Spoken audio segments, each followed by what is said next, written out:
Live on 20 News with Reggie Stout. And Phyllis James.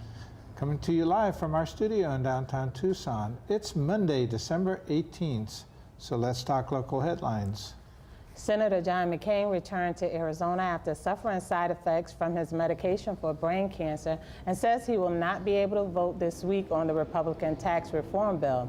McCain's son-in-law, Ben Dominic, said that the senator is doing well and is in good spirits after being hospitalized at Walter Reed last week. An official statement said that McCain was hospitalized for a viral infection.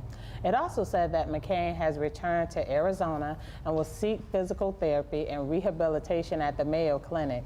He's expected to return in January after the tax bill gets voted in this week. And now to that devastating fire in California. It's one of the largest fires in history. More Arizona firefighters were sent to battle the California wildfires, according to the Arizona Department of Forestry and the Fire Management.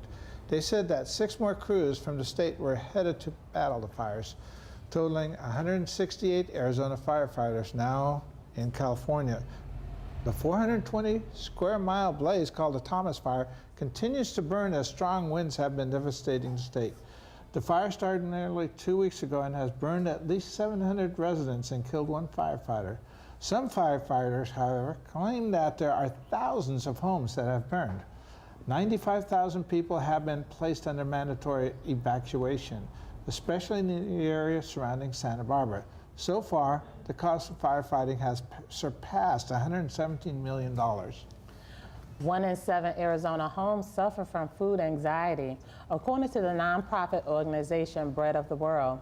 Reverend David Beckman says that Arizona is the 14th hungriest state in the nation and that 1/4 of Arizona kids live in poverty. Food anxiety means that families could run out of food or money for food before the end of the month.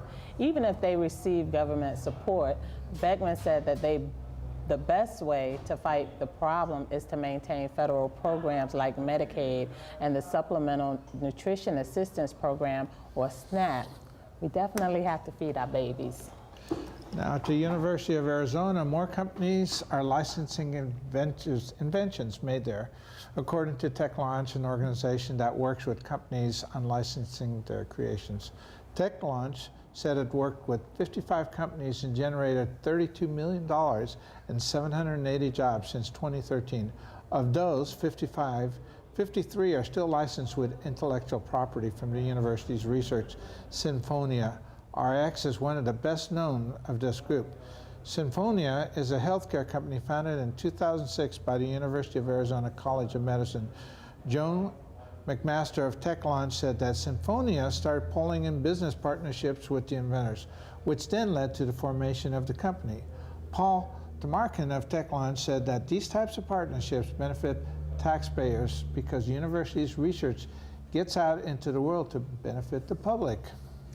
Jared Kushner and Ivanka Trump are being sued over alleged failures to disclose income on their public financial forms.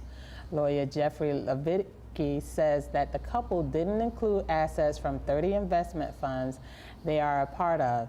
He also says that Kushner refused to reveal some of his assets because of a pre-existing confidentiality agreement. However, Levitsky says that the government agency in charge of disclosures does not allow individuals to refuse because of these agreements. Kushner has amended his financial disclosure forms multiple times since entering the White House. He claims that past failures have been accidental. Both he and Ivanka Trump have been fined for submitting late financial disclosure forms. Levitsky has also sued the president for failing to show how responsible he was for debts listed on his own form. Employees at the EPA, or the Environmental Protection Agency, who spoke out against the Trump administration, claim that their emails are being surveilled by a Republican campaign research group. A report in the New York Times claims that the research group, American Rising, has been conducting media monitoring on the employees. 3 employees said that they spoke their concerns about the agency's direction under the Trump administration.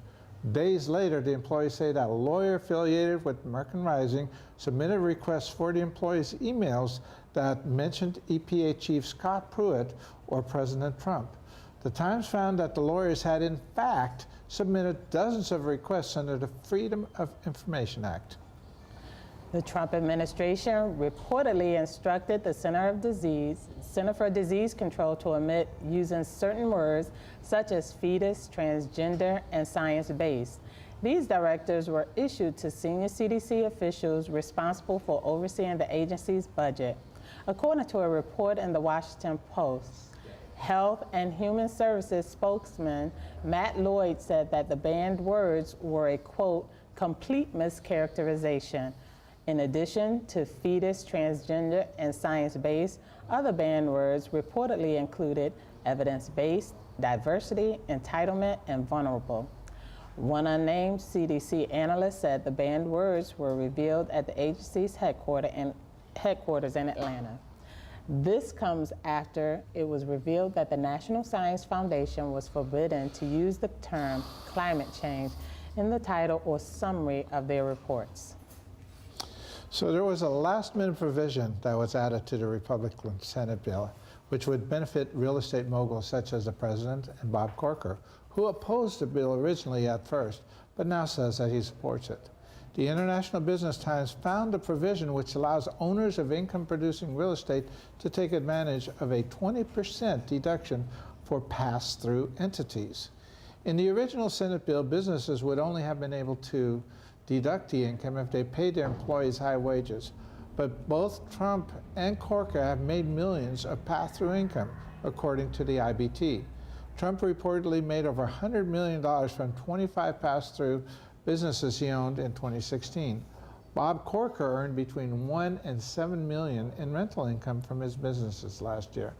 Corker said that he wasn't aware of the provision that was added. He sent a letter to the White House last Friday asking how the provision got added to the bill.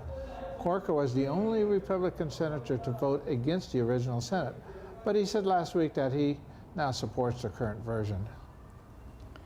This was 5 on 20 News with Phyllis James And Reggie Stout.